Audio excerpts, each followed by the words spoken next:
Hello guys, how you all are? I hope you all are fine. Welcome to PD Study 06. जैसे कि हम लोग जानते हैं कि हम लोग वीडियो चैप्टर कर रहे हैं कम्प्लीटली, तो आज हम लोग नए चैप्टर के बारे में करेंगे जो बहुत ही इंटरेस्टिंग है और जो आपको बहुत ही ईजी से हो जाएगा, जो नाम है रेशियो एंड प्रोपोर्शन। और ये चैप्टर से बहुत ही इंपॉर्टेंट क्वेश्चंस एग्जाम में आते हैं, शॉर्ट क्वेश्चंस एग्जाम में आते हैं, कभी कभी लॉन्ग टाइप क्वेश्चंस भी इसमें से हो जाता है, 3-4 मार्क्स का क्वेश्चंस। तो अगर आप लोग ये वीडियो कम्प्लीटली देखोगे, मुझे लगता है आप लोग का कम्प्लीटली जो भी क्वेश्चन रहेगा इस वीडियो में कंप्लीट हो जाएगा। तो देखते रहे PT study 06।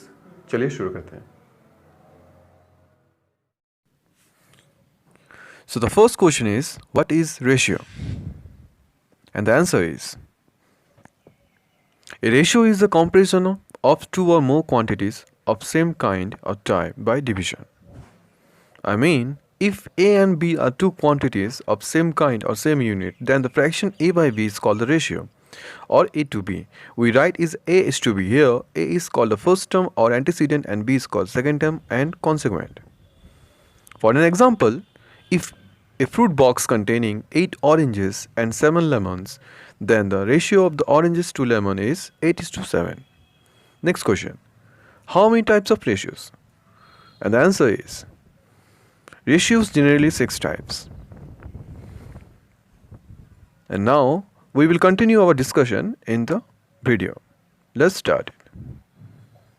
Okay so guys, अभी हम लोग बात करेंगे क्या टाइप्स ऑफ रेशियो। तो रेशियो जनरली 6 टाइप्स होता है। फर्स्ट है कंपाउंड रेशियो, सेकंड है duplicate ratio, third triplicate ratio, fourth number सब डुप्लीकेट रेशियो, फिफ्थ नंबर सब triplicate ratio and six number is reciprocal ratio. ठीक है, तो कंपाउंड रेशियो क्या होता है हम लोग बात कर लेते हैं। पकड़ लो आपके पास एक से ज्यादा रेशियो दिया हुआ है, जो पकड़ लो आप लोग के पास 3 रेशियो दिया हुआ है, ठीक है ना, 5/6, 2/3 और 3/9। ठीक है, आपके पास 3 रेशियो दिया हुआ है। अभी बोला गया है आपको फाइंड करो, find the compound ratio of this ratios, find the compound ratio of this ratios. तो क्या करोगे, कंपाउंड मतलब ही जब आप रेशियो में देखोगे तो सबको मल्टीप्लाई कर दोगे। ठीक है, तो क्या हो जाएगा 5 न्यूमरेटर सबको एक साथ मल्टीप्लाई करो, डिनोमिनेटर को अलग से मल्टीप्लाई कर लो। सो 5 2 is 10, 10 3 is 30 और यहाँ पर 6 3 is 18, 89 से कितना होता है, 89 से आई थिंक 162। ठीक है, अभी यहाँ पर देख सकते हो आप।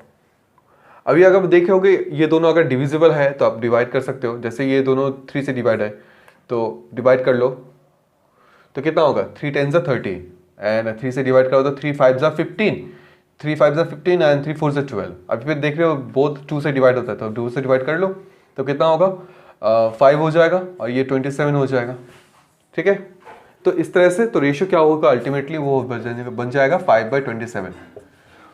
तो ये हो गया कंपाउंड रेशियो। ठीक है, कंपाउंड रेशियो में हमेशा क्या करते हैं, जनरली ये मल्टीप्लाई कर लेते हैं। ठीक है, न्यूमरेटर सबको एक साथ में मल्टीप्लाई करेंगे, डिनोमिनेटर्स को अलग से मल्टीप्लाई करेंगे और जो नया रेशियो फॉर्म होगा उसी को बोलेंगे compound ratio of this ratios.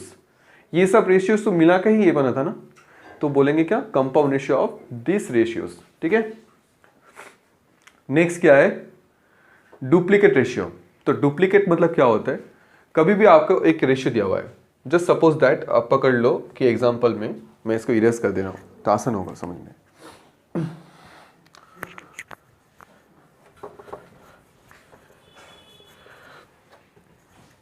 कि पकड़ लो आप लोग के पास एक एग्जांपल दे रहा हूं आपको कि डुप्लीकेट रेशियो क्या होगा। पकड़ लो आपके पास एक रेशियो है 2/3, आपको इस रेशियो का डुप्लीकेट रेशियो ढूंढना पड़ेगा।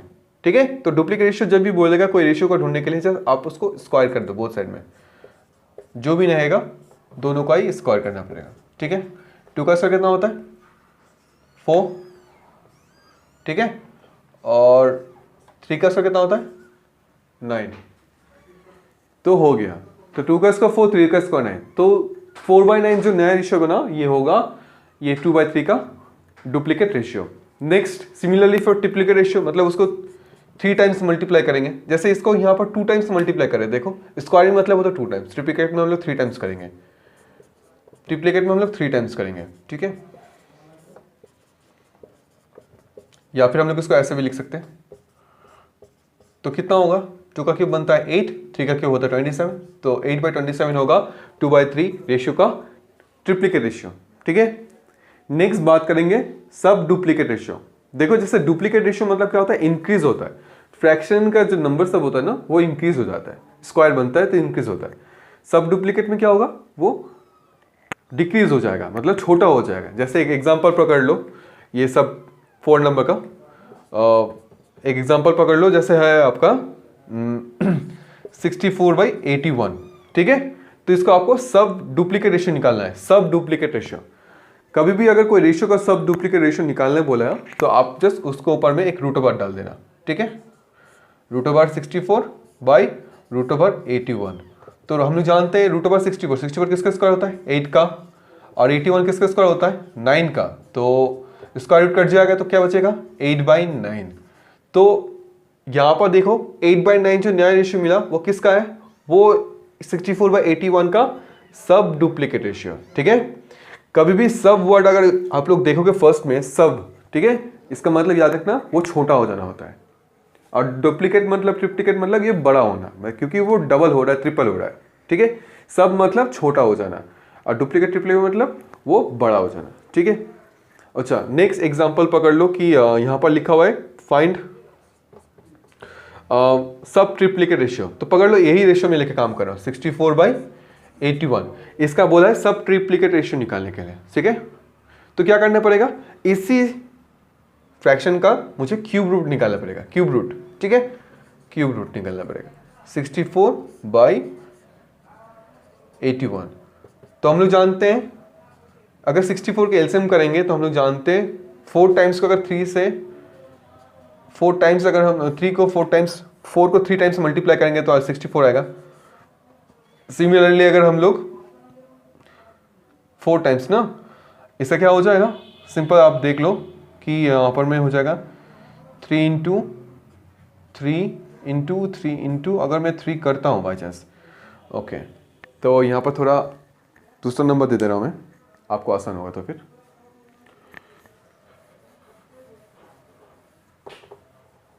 अच्छा पकड़ लो, दूसरा नंबर पकड़ लो आप। ठीक है,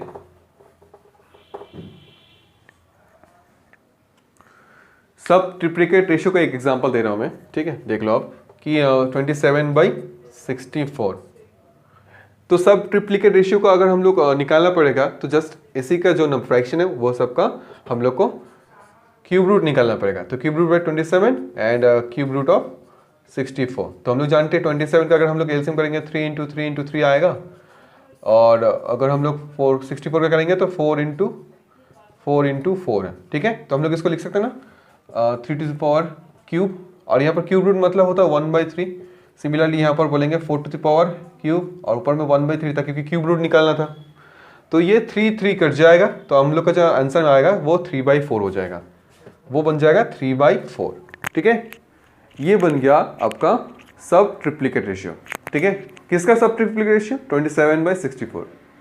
सिंपल बात है, कोई भी फ्रैक्शन का अगर आपको सब ट्रिप्लीकेट निकालना हो तो जस्ट आप उसको क्या कर दोगे, क्यूब रूट कर दोगे, उसके बाद आप उसको एलसीएम करो, पावर 3 में लेके आओ। पावर 3 में लेके आने के बाद वो जो क्यूब रूट होता है उसका पावर 1/ होता है। ठीक है, हम लोग उसको ऐसे भी लिख सकते हैं रूट फॉर्म में, या फिर 1/3 में भी लिख सकते हैं। तो ये क्या होगा, 3 कट जाएगा, तो बन जाएगा आपको यहाँ पर ब्रैकेट के अंदर में 3 और नीचे का 4, तो बन जाएगा 3/4। इसी तरह से आप सब ट्रिप्लीकेट रेशियो निकाल सकते हो। ठीक है, नेक्स्ट बात करेंगे रेसिप्रोकल रेशियो। सो रेसिप्रोकल रेशियो में क्या होता है, सिंपल जो भी एक रेशियो दिया होता है उसका आप लोग को ऑपोजिट लिखना पड़ता है। जैसे पकड़ लीजिए आप, आपके पास दिया हुआ है 5:3, एक रेशियो है। ठीक है, या फिर आप पकड़ लो 5/3 ऐसे दिया हुआ है, तो 5:3 या फिर 5/3 दिया हुआ है, इसका बोला है रेसिप्रोकल रेशियो निकालो। तो सिंपल बात है, कोई भी रेशियो का अगर रेसिप्रोकल रेशियो निकालना होगा तो आप उसको ऑपोजिट डाल दो, 3:5 और 3/5, बस इसका निकल गया आप रेसिप्रोकल रेशियो। जस्ट आप उसको उल्टा कर दो। ठीक है, इसी को बोलते हैं रेसिप्रोकल रेशियो। ओके, तो फिर से और एक बार हम लोग इसको टाइप को समझ लेते हैं।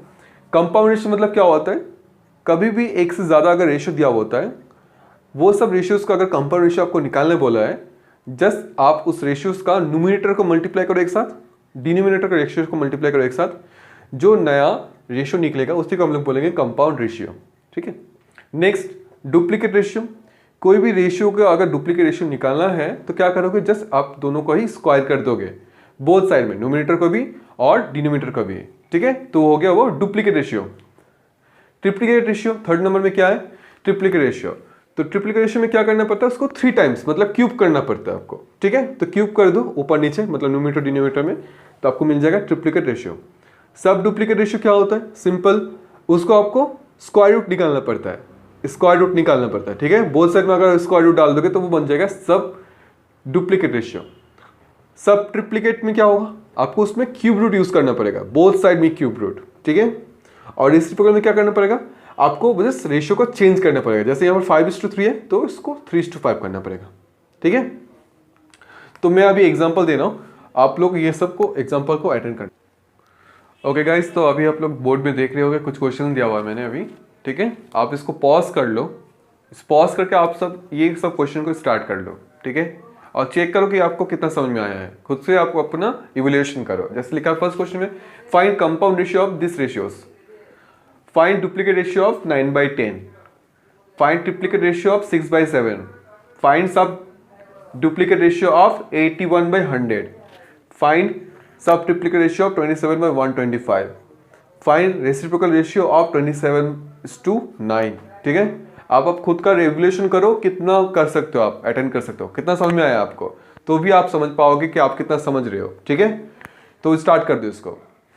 ओके, और हाँ गाइज, आप ये सब आंसर को मुझे कमेंट में भी बताना, तो मैं देखूंगा कितना जन अटेंड करते हो वो सब। ठीक है, मैं हमेशा काउंट करता हूँ कितना जन अटेंड कर रहे हो ये सब, तो ज़रूर इसको अटेंड करना, क्योंकि मैं फॉलो करूँगा। और ये सब इजी क्वेश्चन है, तो आई थिंक मुझे लग रहा है सभी का होगा, जितना भी तुम लोग कर देख रहे हो ये वीडियो, सबका ही मुझे लग रहा है हो जाएगा, तो अटेंड ज़रूर करना, मैं देखूंगा। ओके, चलो। सो गाइज, अभी आपको मुझे कुछ बताना पड़ेगा कि रेशियो के बारे में 3 इंपॉर्टेंट बात। ठीक है, फर्स्ट क्या है, आप इसको याद कर लो, ratio always comparison of 2 positive quantities. ठीक है,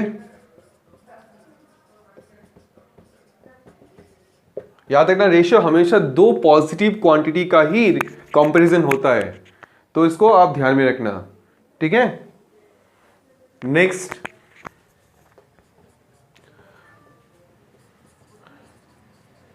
रेशियो ऑलवेज आप इसको बोल सकते हो, रेशियो ऑलवेज एक्सप्रेस बोल सकते हो आप। ठीक है, एक्सप्रेस्ड इन लोएस्ट फॉर्म। हमेशा ही रेशियो को आपको लोएस्ट फॉर्म में रखना पड़ेगा। ठीक है, जैसे एक एग्जांपल मैं आपको दे रहा हूं, पकड़ लो, आपको लिखा हुआ है रेशियो है 9/27, तो कैलकुलेशन करने के बाद मेरा 9/27 आया, तो मैं क्या यहाँ पर ही खत्म कर दूंगा, नहीं, ये तो डिविजिबल होगा ना, बोथ 9 से, तो 9 से कर देंगे डिविजिबल, 9 1 9, 9 3 27, तो मेरा आंसर आएगा 1/3 या फिर 1:3, तो मैं लोएस्ट फॉर्म तक मैं चाहूंगा। ठीक है, तो ये, और ratio always express in lowest form. Next, third, ratio is a fraction. ठीक है, आप इसको याद रख रहे हो और आपको पता भी होगा, ratio is always a fraction, it has no unit. Ratio का कोई भी यूनिट नहीं होता है। ठीक है, कि 3 बातें आप याद रखना हमेशा, कि रेशियो हमेशा कंपैरिजन होता है 2 पॉजिटिव क्वांटिटीज का, रेशियो हमेशा ही लोएस्ट फॉर्म में हम लोग उसको कन्वर्ट करते हैं, कभी भी उसको हम लोग हाईएस्ट फॉर्म में नहीं रखते, तो उसको लोएस्ट फॉर्म में कन्वर्ट करना पड़ता है। अगर आप लोग हाईएस्ट फॉर्म में रख दोगे तो फिर वो आंसर नहीं होगा, तो आपको मार्क्स कट जाएगा, तो इसलिए आपको उसको लोएस्ट फॉर्म में रखना।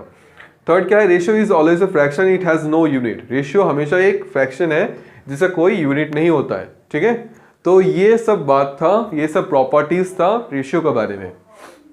अभी हम लोग जान लेंगे प्रोपोर्शन के बारे में। तो प्रोपोर्शन क्या होता है? Equality of two ratios. कभी भी अगर हम लोग दो रेशियोज को इक्वल कर देते हैं तो हम लोग उसको बोलते हैं प्रोपोर्शन। जैसे आप मान लो कि दो रेशियो था, एक है A:B, ठीक है, दूसरा है C:D, ठीक है। अगर हम लोग इन दोनों को इक्वल कर देते हैं, मतलब इक्वल टू सिंबल से दे देते हैं, तब हम लोग इसको क्या कहेंगे? प्रोपोर्शन कहेंगे, ठीक है। इसको क्या कहेंगे? तब हम लोग इसको कहेंगे प्रोपोर्शन कहेंगे, प्रोपोर्शन।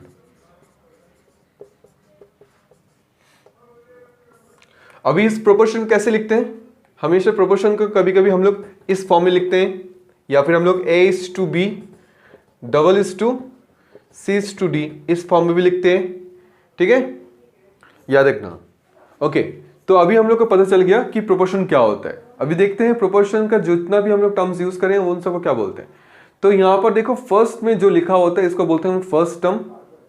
जो फर्स्ट होता है, ए यहां पर फर्स्ट है तो इसको बोलेंगे फर्स्ट टर्म, बी है सेकंड तो इसको बोलेंगे सेकंड टर्म, सी है थर्ड तो इसको बोलेंगे थर्ड टर्म, डी है फोर्थ इसको बोलेंगे हम लोग फोर्थ टर्म, ठीक है। ये कॉन्टिन्यूअस नंबर है, first term, second term, third term, fourth term, ठीक है।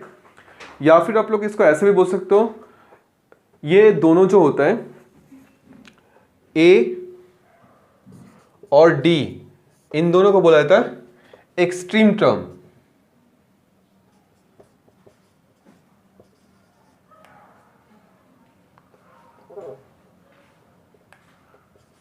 Extreme terms.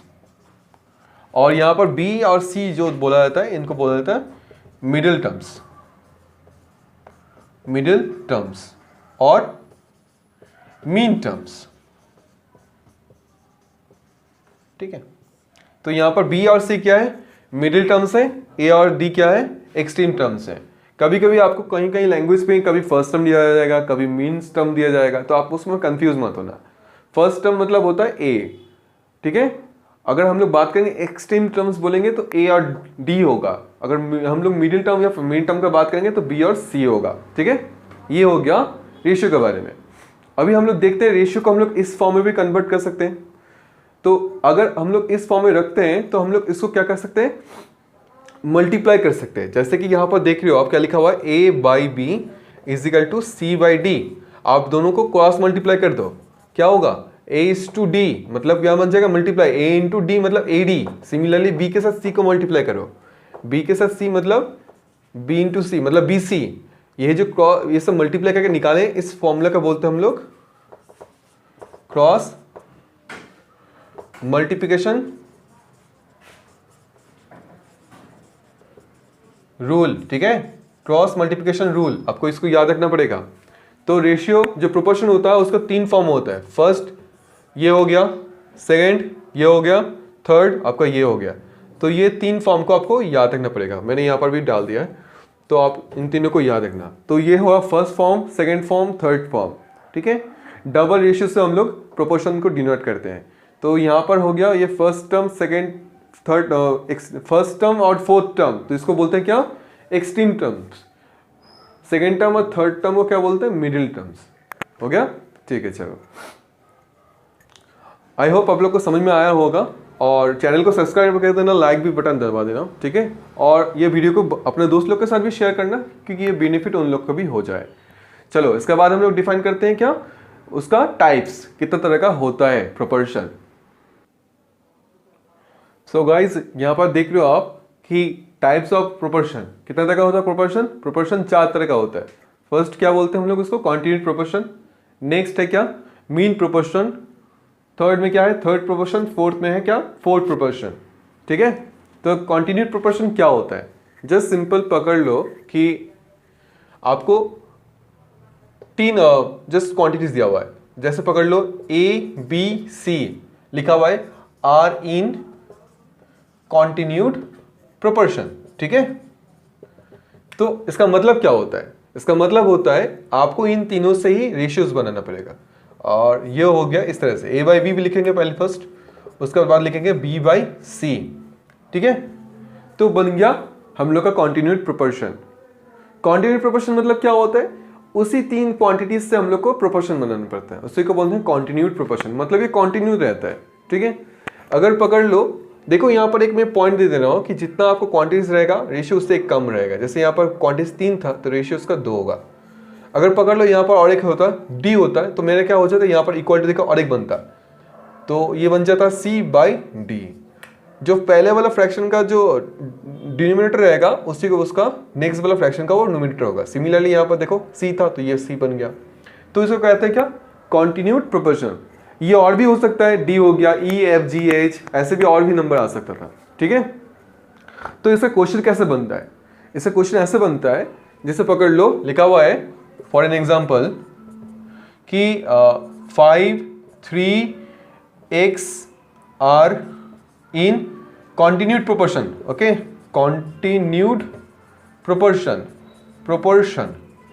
then find x। हम लोग को x ढूंढना पड़ेगा, तो हम लोग क्या जानते हैं, फर्स्ट 5 बाई क्या होगा 3 होगा, उसके बाद क्या होगा 3 बाई x होगा, क्रॉस मल्टीप्लाई करो क्या मिलता है 5 इंटू एक्स मतलब 5x, 3 इंटू 3 मतलब कितना होता है 9, तो x का वैल्यू कितना आएगा 9/5। ठीक है, तो इस तरह से क्वेश्चंस होता है जनरली, तो ये होता है कॉन्टिन्यूड प्रोपोर्शन। ठीक है, नेक्स्ट बात करेंगे हम लोग मीन प्रोपोर्शन। ओके, सो यहां पर देखो नेक्स्ट है क्या, मीन प्रोपोर्शन। तो मीन प्रोपोर्शन का एग्जांपल क्या कर लेंगे, जैसे पकड़ लो A B C लिखा हुआ है are in continued proportion, continued proportion.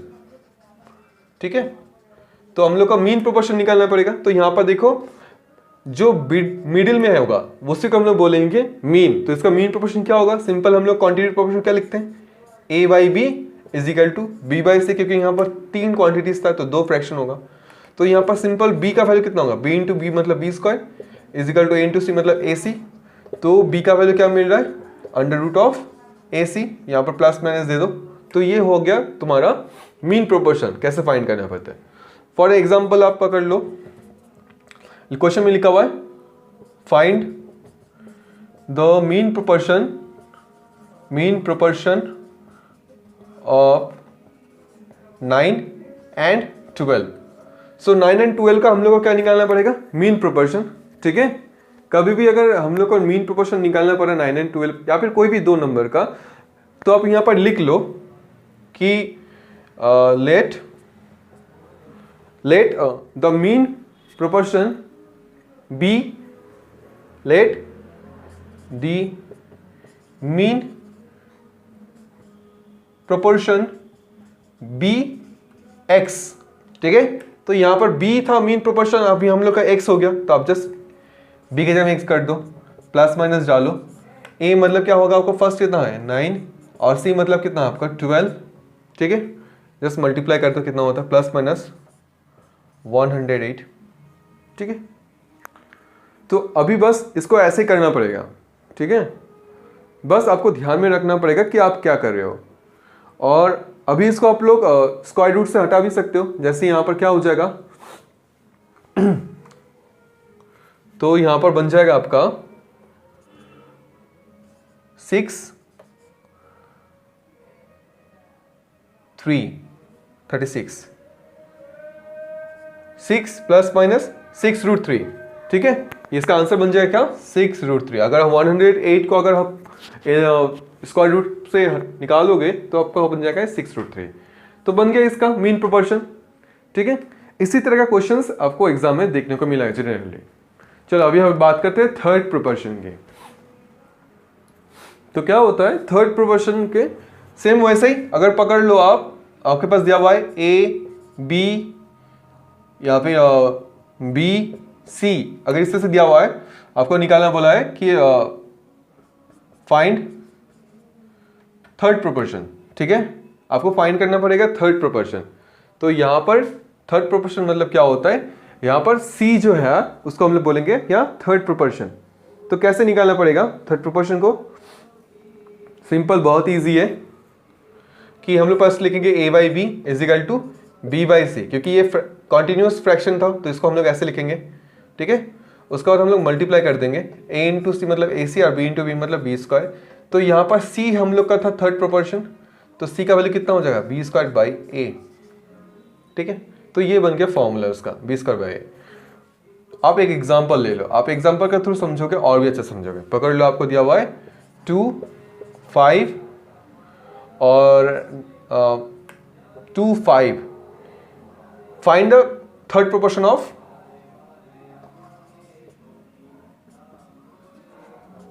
2, 5। ठीक है, थर्ड प्रोपोर्शन हम लोग को निकालना पड़ेगा। तो हम लोग जानते हैं थर्ड प्रोपोर्शन 2, 5 का कितना होगा। फर्स्ट हम लोग लिखेंगे 2, 5, डबल इज 2, फिर स्टार्टिंग 5 ही देंगे, उसके बाद लिखेंगे लेट x। तो क्या हो जाएगा 2/5, 5/x। आप क्रॉस मल्टीप्लाई करो, क्या मिलेगा 2x इज 5 से 25। तो x का वैल्यू कितना मिलेगा आपको 25/2। ठीक है, तो इस तरह से हम लोग थर्ड प्रोपोर्शन निकालते हैं। ठीक है, एग्जाम्पल बहुत ही ईजी है, आप थोड़ा ध्यान दो, मुझे लग रहा है आप लोग समझ भी रहे होगे और थोड़ा ध्यान देने पर और भी अच्छे से समझोगे। ठीक है, चलो नेक्स्ट बात कर लेते हैं फोर्थ प्रोपोर्शन का। तो फोर्थ प्रोपोर्शन क्या होता है, ज़्यादा कुछ नहीं होता है और सिंपली बस वही होता है जो हम लोग ऐसे प्रोपोर्शन में देखते हैं। क्या होता है A:B, AA:2, C:D। तो हम लोग क्या लिखते हैं इसको A/B = C/D, है ना। तो बस यही है फोर्थ प्रोपोर्शन। यहाँ पर D जो है वो बोलेंगे हम लोग उसको फोर्थ प्रोपोर्शन। D को क्या बोलेंगे, D को बोलेंगे यहाँ पर हम लोग फोर्थ प्रोपोर्शन। ठीक है, बस यही है फोर्थ प्रोपोर्शन। आप ध्यान में रखना क्या फोर्थ प्रोपोर्शन क्या होता है, थर्ड प्रोपोर्शन क्या होता है। चलो हम लोग एक बार फिर से रिकॉल कर लेते हैं क्या क्या हम लोग अभी स्टार्ट समझा। तो कॉन्टिन्यूट प्रोपोर्शन मतलब क्या होता है, कॉन्टिन्यूट प्रोपोर्शन मतलब होता है कोई भी प्रोपोर्शन को ऐसे लिखते जाओ। जैसे अगर पकड़ लो यहाँ पर लिखा हुआ था कि A:B:C कॉन्टिन्यूट प्रोपोर्शन, मतलब हम लोग उसको बाई करके लिखते जाएंगे। ठीक है, जैसे A/B/C अगर होता है तो A/B, B/C, बस खत्म। अगर उसके बाद D भी रहता है तो और एक फ्रैक्शन होगा, जितना टर्म्स होगा उससे एक कम होगा आपका कॉन्टिन्यूट प्रोपोर्शन। ठीक है, मीन प्रोपोर्शन क्या होता है, मीन प्रोपोर्शन में जैसे हम लोग को मीन ढूंढना पड़ता है। जैसे 2 फैक्टर दिया होगा, उसके बीच में अगर पकड़ लो आपको x, उसके बाद वैल्यू निकालो। थर्ड प्रोपोर्शन मैंने यहाँ पर दिखा दिया आपको, देख लो। और फोर्थ प्रोपोर्शन सेम जो प्रोपोर्शन हम लोग स्टार्टिंग करते हैं पॉइंट वाइज। ठीक है, मतलब डेफिनेशन में हम लोग जो प्रोपोर्शन का बात करते हैं वो एक फोर्थ प्रोपोर्शन ही होता है स्पेशली। ठीक है,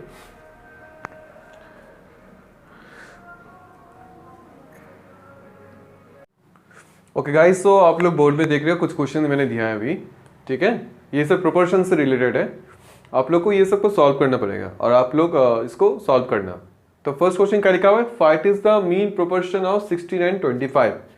आप लोग को फर्स्ट में मीन प्रोपोर्शन ढूंढना पड़ेगा 16 and 25 का। सेकंड है what is the third proportion of 4 and 18। Third proportion कितना होता है 4 and 18 का, आप उसको ढूंढो। थर्ड नंबर में क्या लिखा है, find the fourth proportion of 5, 10 and 8। Fourth proportion इसमें ढूंढना पड़ेगा थर्ड नंबर क्वेश्चन में। फोर्थ नंबर क्वेश्चन में क्या लिखा है, find the mean proportion of PQ Q and PQ3। ठीक है, fifth number question find the third proportion of x³ y and x² y²। सो ये सब क्वेश्चंस मैं दे रहा हूं, आप खुद से अपना एवोल्यूशन करो, कितना आपको समझ में आया और कितना आप लोग खुद से कर सकते हो, आप इसको जानना जरूरी है। तो आप लोग इसको एवोल्यूशन में और आपको एक इंपॉर्टेंट टास्क ग्रुप में ये कंप्लीट करना पड़ेगा। ठीक है, और इसको कंप्लीट करो। अभी हम लोग क्या करेंगे, प्रोपोर्शन का कुछ प्रॉपर्टीज है वो सब देख लेते हैं। ठीक है, उसके बाद ये वीडियो हम लोग को यहाँ तक कंप्लीट हो जाएगा। चलो देख ले जल्दी से। सो अभी गैस देख रहे हो आप लोग बोर्ड में क्या लिखा हुआ है, प्रॉपर्टीज ऑफ प्रोपोर्शन। तो प्रोपोर्शन का 6 प्रॉपर्टीज होता है। क्या क्या होता है, फर्स्ट है invertendo, second alternendo, third componendo, fourth dividendo, fifth componendo and dividendo, six dividendo and componendo. आप लोग को ये टर्म्स बहुत ही मतलब अजीब लग रहा होगा कि बहुत ही डिफिकल्ट लग रहा होगा, लेकिन जितना आपको डिफिकल्ट लग रहा है उससे आसान ये समझ में है। ठीक है, तो क्या होता है इन्वर्टेंडो, मतलब जैसे अगर पकड़ लो आपके पास एक रेशियो है A/B = C/D लिखा हुआ है। अगर इस प्रोपोर्शन का आपको इन्वर्टेंडो निकालना है, जैसे आपको इन्वर्ट कर दो, फर्स्ट इन्वर्ट, ये वर्ड से आपको पता चल रहा है इन्वर्टेंडो क्या हो जाएगा, B/A = D/C। बस इसी का मतलब होता है इन्वर्टेंडो, मतलब उल्टा कर देना, इन्वर्ट कर देना, इन्वर्शन बनना। ठीक है, नेक्स्ट क्या है ऑल्टरनेंडो। अगर आपके पास एक प्रोपोर्शन है, अगर इसका इस प्रोपोर्शन का ही, मैं इसको 1 नंबर दे रहा हूँ कि एग्जाम्पल समझ में आएगा, अगर आपको इसी प्रोपोर्शन का ही ऑल्टरनेंडो निकालना है तो क्या करेंगे, यहां पर क्या होगा देखो, B और C और दोनों का इंटरचेंज होगा, ये B के जगह में C आ जाएगा, C के जगह में B हो जाएगा, तो ये हो जाएगा A/C इजिकल टू B/D। इसको बोलते हैं ऑल्टरनेंडो, ठीक है, ऑल्टर हो जाना। यहाँ पर इन्वर्टेंडो में इन्वर्ट हो जाना, तो रेसिप्रोकल होता है, नीचे का जो होता है ऊपर आ जाता है, ऊपर का नीचे आता है। और ऑल्टरनेट में क्या होता है, क्रॉस मल्टीप्लाई जैसे फॉर्म होता है, मतलब ये कोना कोनी जो होता है वो काम करता है, ठीक है। नेक्स्ट है कॉम्पोनेंडो। तो कॉम्पोनेंडो मतलब क्या होता है, जैसे पकड़ लो मुझे इसी रेशियो का कॉम्पोनेंडो निकालना है, तो कॉम्पोनेंडो में हमेशा क्या होता है, न्यूमरेटर के साथ डिनोमिनेटर ऐड करना पड़ेगा, न्यूमरेटर के साथ डिनोमिनेटर को ऐड करना पड़ेगा। तो डिनोमिनेटर क्या था, B था, बस B दो, उसके बाद जो भी डिनोमिनेटर है उसको ऐसे बैठाओ। सिमिलरली न्यूमरेटर है C इधर में, उसके साथ क्या करेंगे, D ऐड करेंगे, बस डिनोमिनेटर का जो है वो वैसे रहेगा। तो ये हो गया आपका कॉम्पोनेंडो, मतलब कंपाउंड करना, ठीक है ना, प्लस करना। तो यहां पर ये हो गया कॉम्पोनेंडो, इसी रेशियो का कॉम्पोनेंट ये होगा। फोर्थ नंबर क्या होगा, डिवाइडेंडो। तो डिवाइडेंडो में क्या होता है, डिवाइड होना, तो माइनस हो जाएगा, न्यूमरेटर से सेम डिनोमिनेटर माइनस करो, divided by B, C minus D divided by D। ये हो गया आपका डिवाइडेंडो। कितना आसान है ना, आप लोग सोच रहे होगे कितना आसान से हो जा रहा है। इन्वर्टेंडो मतलब इन्वर्ट हो जाना, ऑल्टरनेंडो मतलब ऑल्टर हो जाना, जगह चेंज कर लेना, कॉम्पोनेंडो मतलब प्लस हो जाना, डिवाइडेंडो मतलब माइनस हो जाना। कॉम्पोनेंडो एंड डिवाइडेंडो मतलब क्या होता है, दोनों ही यूज करना। फर्स्ट हम लोग को वर्ड में क्या लिखा हुआ है, कॉम्पोनेंडो, मतलब प्लस वाले ऊपर होगा, तो ये बन जाएगा A+B divided by A minus B. Similarly यहां पर भी होगा, क्या होगा, C+D divided by C minus D. और 6 नंबर में आप देख रहे हो क्या, डिवाइडेंडो एंड कॉम्पोनेंडो। इसमें डिवाइडेंडो मतलब माइनस ऊपर होगा, प्लस नीचे होगा, ठीक है ना, ये हो गया डिवाइडेंडो। तो गाइस ये था properties of parallelograms, sorry properties. So guys ये था properties of proportion. I hope आप लोग को समझ में आया होगा। यहां तक जितना तक हम लोग किए हैं, कोई भी एक परफेक्ट बुक में इतना कुछ नहीं होता है, ठीक है ना। हम लोग यहाँ से डेफिनेशन स्टार्ट करते हुए, टाइप से स्टार्ट करते हुए, कितना प्रॉपर्टीज होता है वो भी हम लोग स्टार्ट किए हैं। तो आई होप आप लोग को ये बहुत ही बेनिफिट होगा। कभी भी कोई भी इस एग्जाम में बैठोगे आप लोग, बहुत ही इंपॉर्टेंट हो जाएगा, ठीक है ना। तो चलिए नेक्स्ट वीडियो में मिलते हैं। Till then and stay safe, stay connected and keep learning. Bye.